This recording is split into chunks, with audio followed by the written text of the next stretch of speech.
Welcome, ladies and gentlemen, to another Glacial Geek Kill Team Battle Report. I'm Phil, the Glacial Geek, coming to you here from Savannah Line Games in Pooler, Georgia, where I'll be fighting a 125-point battle of Kill Team Elites between my Deathwatch and Neil's Tyranids. So the story that we've got going on here is just your average, everyday purging of the alien from a Imperial facility here in the grim, dark future. The Tyranids had established a beachhead on this planet and had overrun this this facility here, so the Deathwatch were sent in to go purge the alien, as they are wont to do. So that's the story that we've got going on. We are going to be playing one of the missions from the new Kill Team Elites book called Objective Ultima. So essentially what you have is you have one primary objective in the center there. At the end of any battle round, if you control that primary objective and any of the secondary objectives, there are 4 of those equidistant around the table over here. If you control the primary objective and at least one secondary objective, you can score points at the end of a battle round based upon how many secondary objectives you control. So if you happen to hold the middle one and had all 4, you would score 4 points. If you just controlled one, you would score 1 point. At the end of the game, whoever has the most points is the victor. So that is the story. That is the mission. Before we go any further, though, let's show you the 2 kill teams that are going to be fighting it out. So for the Deathwatch, my kill team will consist of, from left to right, a Vanguard veteran sergeant with a jump pack. He has a storm shield, a power sword, and melt-a-bombs. We then have a combat specialist who is a Vanguard veteran with a jump pack, power fist, and grav pistol. We then have a heavy specialist who is a Terminator gunner with an assault cannon and a power fist, and a Terminator zealot specialist who will have a power fist and a storm bolter. And then for the Tyranids, his kill team will consist of, from left to right here, his leader, who will be a warrior with a Devourer and bone swords. We then have 3 Hive Guard with impaler cannons, 1 sniper specialist, 1 veteran specialist, and 1 heavy specialist. All right, so those are the 2 kill teams going over deployment. We've got my heavy specialist over here. We've got my combat specialist over here. And I've got my zealot specialist and my leader both in reserves, which is a new rule here for Kill Team Elites, that you're allowed to have up to half point-wise and model-wise if you have a battle-forged army, that you can have them in reserves, which is they can come in at the end of the movement phase with special abilities. So if it's just plain, they can come in within an inch of the table edge, more than 5 inches away from an enemy, and wholly within your deployment zone. You can spend 1 universal stratagem of 1 CP to have them within 1 inch of the table edge and more than 5 inches away from enemy models, which basically just gets rid of the deployment zone requirement. And then other factions have the abilities for certain units to drop them in anywhere that's more than 5 inches away from an enemy unit. So, for instance, Terminators or people with jump packs have the ability in Starday's armies to be able to drop in more than 5 inches away from enemy units anywhere on the table. So that's going to be it for the Deathwatch deployment. Going over deployment zone deployment here for the Tyranids, we have his heavy specialist, his sniper specialist, and then his veteran specialist down over here. And then he's got his leader in reserves as well. So that is deployment. We will now roll off to see who will have initiative going into turn 1. I rolled a 7. My opponent rolled an 11. So we'll come back to you after movement phase for the Tyranids. All right, movement phase for the Tyranids here. His veteran moved over this way to get onto the objective here, and this guy moved over here. This one readied himself. And his guy, he can't come into reserves. Reserves happen at the end of the movement phase, so it would be after I do my movement. So we'll come back to you after movement phase for the Deathwatch. All right, movement for the Deathwatch. My Terminator moved over this way. My combat specialist moved up over this way. That is going to be it for their movement phase. So we'll come back to you after we figure out who's coming in from reserves. All right, so I brought in my 2 guys that were in reserve. I spent 1 CP for teleport strike for this guy to drop in over here, and then I just brought him with normal reserves back within an inch of my table edge, within my deployment zone, and more than 5 inches away from enemy models. The Astartes have another tactic that they can use, which would allow jump pack units to deep strike basically within 5 inches of anyone, just outside of 5 inches of anyone. But it's only an Adeptus Astartes tactic. The teleport strike is both Deathwatch and teleport Adeptus Astartes. So, and my opponent kept his leader still in reserves. So he just has to bring him in before the end of turn 3, because after turn 3 he is considered killed. So that is going to be it for the movement phase. There are no psychers, so we'll come back to you with the shooting phase. All right, so starting off the shooting phase, his readied heavy specialist here is going to shoot into my Terminator down there. So he has going to spend 1 CP for more bullets, which will allow him to shoot +1 shot. These are going to be looking for 4s to hit because he's obscured, but within half range. So 3 shots, looking for 4s, getting 1 hit, strength 8, so wounding on a 2. That is a wound. AP -2 on the Impaler cannon, so looking for a 4-up save. With the 4, he's good. Woo! All right, so now he's going to activate his sniper specialist, who's going to also fire into my Terminator guy there. He's going to have 2 shots. He's -1 to hit because he moved with a heavy weapon. He's also -1 to hit because he's obscured, but my opponent's going to spend 1 CP to give careful aim to his sniper guy here, which will give him +1 to hit. So he's going to be 2 shots, hitting on 4s, re-rolling 1s because he's a sniper specialist. All right, so that's 1 hit. This is going to be looking for a 2 to wound. That is a wound, looking for a 4-up save. And he's good with a 5. So now my heavy specialist is going to fire into his sniper specialist over here. So I'm going to fire, he's got 6 shots, heavy 6, but he's the heavy specialist, so he ignores the moving with the heavy weapon penalty there. These are going to be hitting on 5s because it's -1 to hit because of range, -1 to hit because of obscurement. Getting 1 hit. Strength 6, so looking for a 3 to wound. That is a wound. AP -1, so he's going to have a 5-up save. No, takes a wound. And now his veteran specialist over here is going to fire into my Terminator again. He's going to have 2 shots, hitting on 3s, became 4s, became 5s because of both moving and obscurement. So he's going to be 2 shots hitting on 5s. Getting 1 hit, wounding on a 2.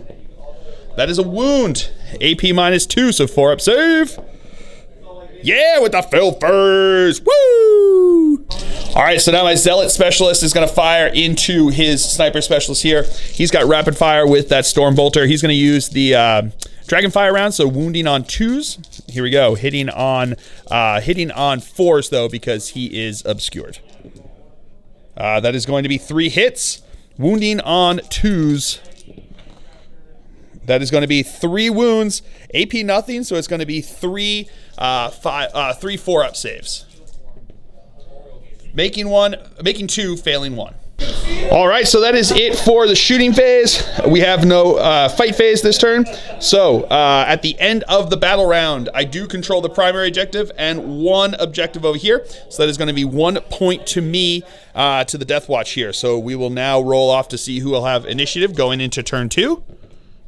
I rolled a 3 and my opponent rolled a 4. So we'll come back to you after movement phase for the Tyranids. All right, Tyranid movement phase is super easy. He's readying everybody. So we'll come back to you after movement phase for the Deathwatch.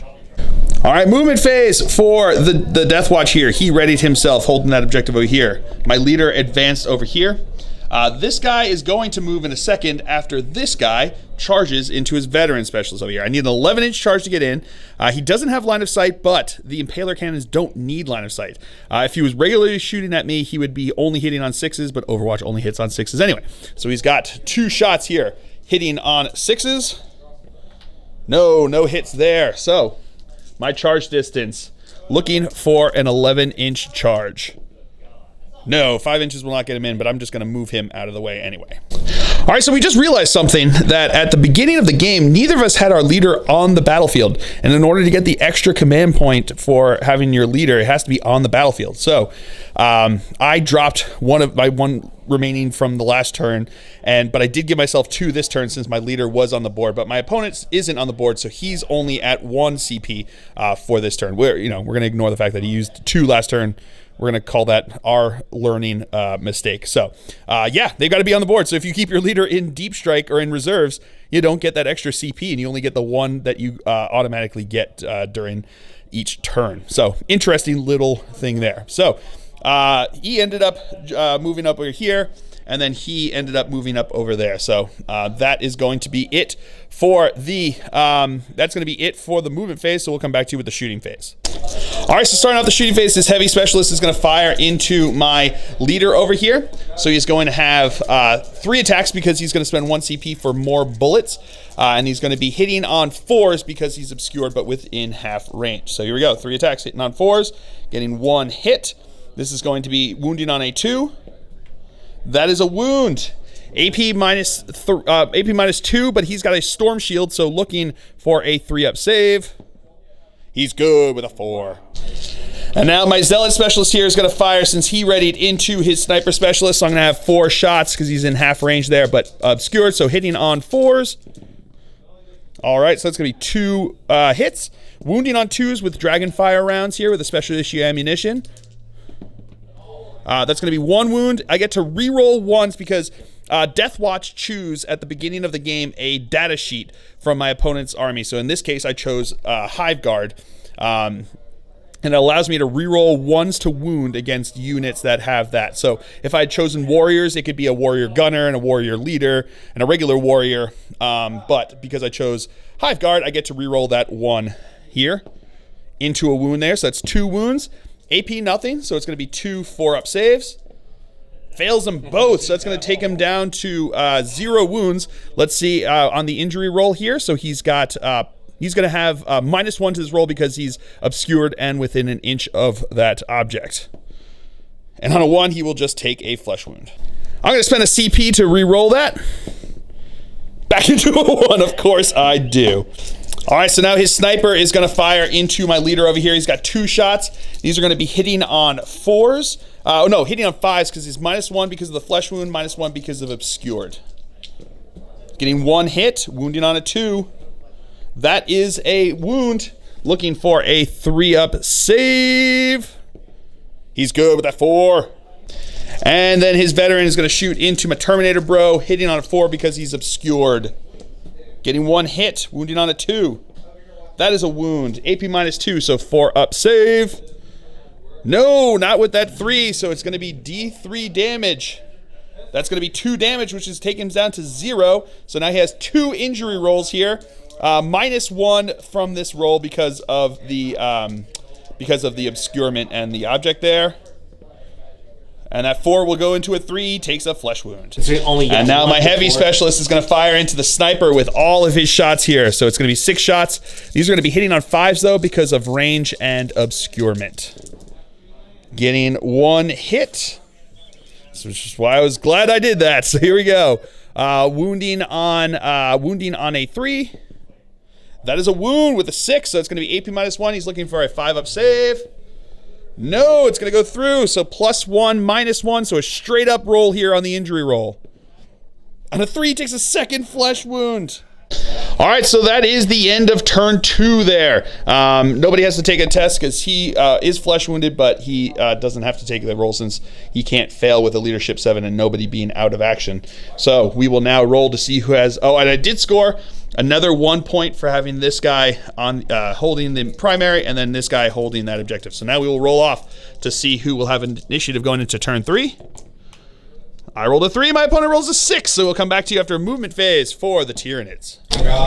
All right, so movement phase for the Tyranids here. He readied himself, and he moved down over here because at this point with 2 flesh wounds on him, he's more than likely going to be hitting on 6s, and if he shoots when he doesn't have line of sight, he hits on 6s anyway, so at that point, keep him a little bit safer there and drop him down there was a good idea. So that's where he is going to end up. So that is going to be it for the movement phase for the Tyranids. His guy will be coming in after I do my movement phase because he has to, because otherwise he'd be dead. So we will come back to you with movement phase for the Deathwatch.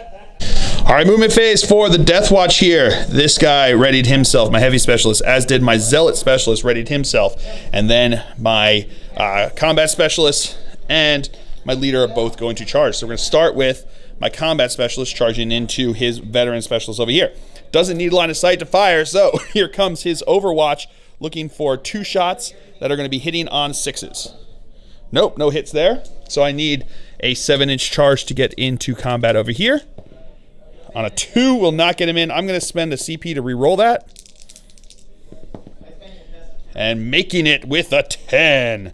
And now my leader is going to charge into his heavy specialist over here, so he gets 2 shots Overwatch here on 6s. Nope, no hits there. I need an 8-inch charge to get up there because he's got the jump pack. So here we go. Direct line of sight into him. No, just missing out. Rough. All right, my opponent is going to spend 1 CP for outflank, which will allow him to get within more than 5 inches away from enemy models, but within an inch of any table edge, even outside of his deployment zone. So he spent the 1 CP to drop him over there. So he is in range over here, long range, but he'll get some shots onto my leader, who didn't quite make the charge in over there. So that is going to be it for the movement phase. We will come back to you with the shooting phase. All right, so his heavy specialist is going to start us off in the shooting phase by shooting into my Terminator over here. So he's going to have 2 shots obscured, so hitting on 4s.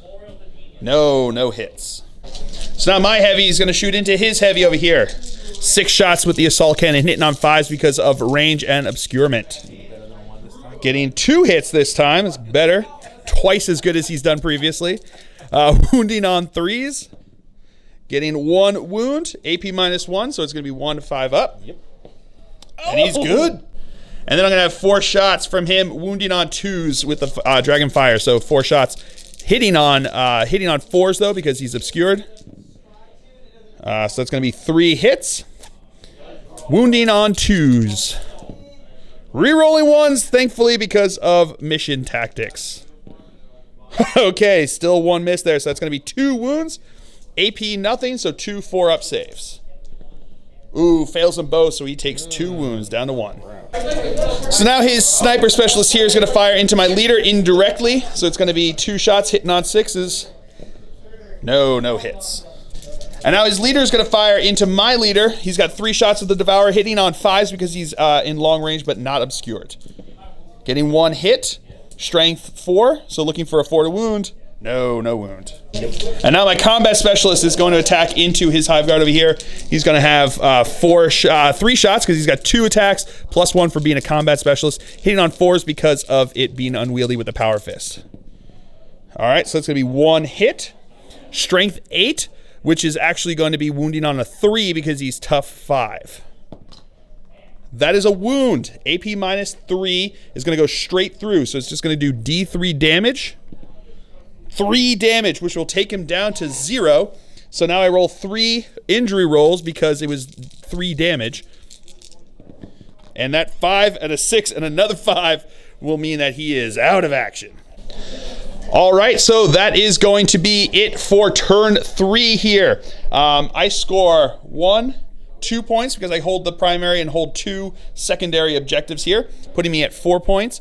My opponent doesn't have to take any morale tests here because he's only got 1 guy out of action. His leadership is 7, so he can't fail that roll there. And his leader is on the board, Synapse there, so he's still good. Not within Synapse range, but he's still, everyone should be good.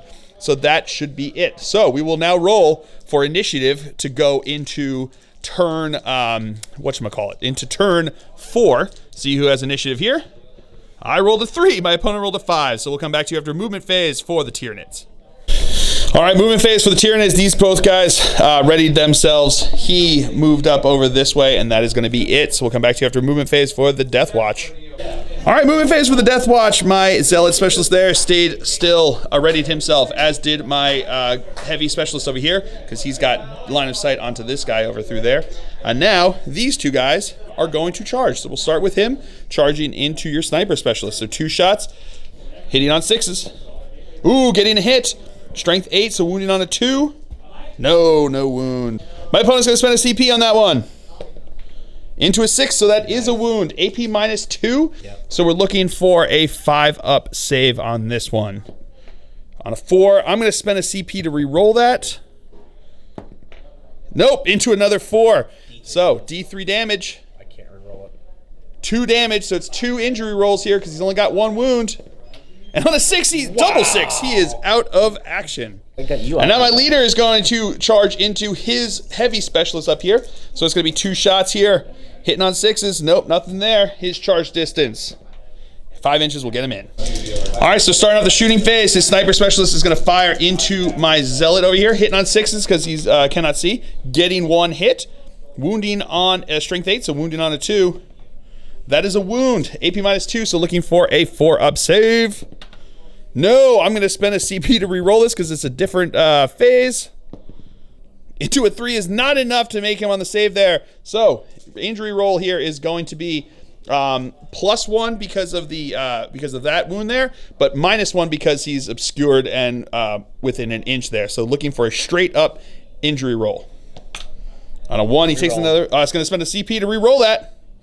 His last CP. On a 4, he is out of action. All right, so now my heavy specialist here is going to fire into his leader. I've got 6 shots here, hitting on 5s because he's obscured and more than half range. Getting 1, 2, 3, 4 hits. All right, he's finally learning how to use his gun. So strength 6, looking for 3s to wound. Getting 1, 2, 3, 4 wounds there. AP -1. So it's going to be 4 5-up saves. Makes 2 of them, so he takes 2 wounds. All right, so now my leader is going to start us off in the fight phase here. He's got 3 attacks, hitting on 3s. That is going to be 3 hits. Wounding on 5s, because he's strength 4, toughness 5.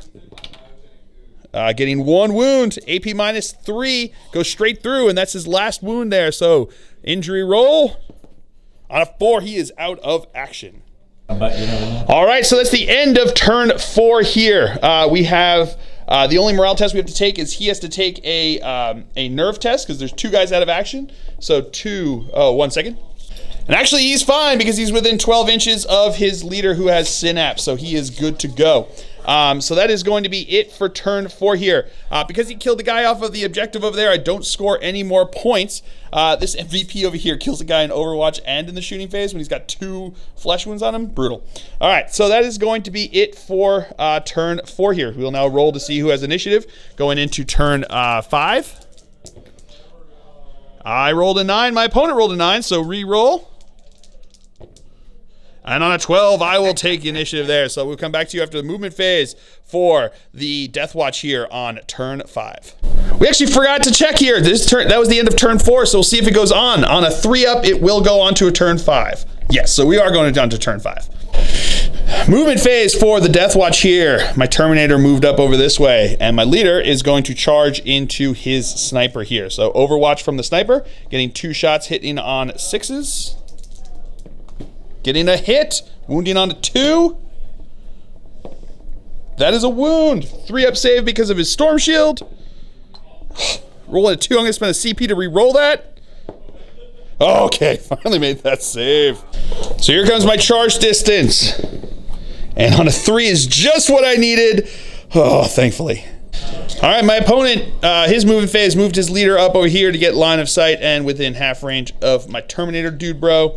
And can't move him out of there. So that's going to be it for the movement phase. We'll come back to you with the shooting phase. All right, so we're going to start off with my guy shooting into his leader. 6 shots, hitting on 4s because he's obscured.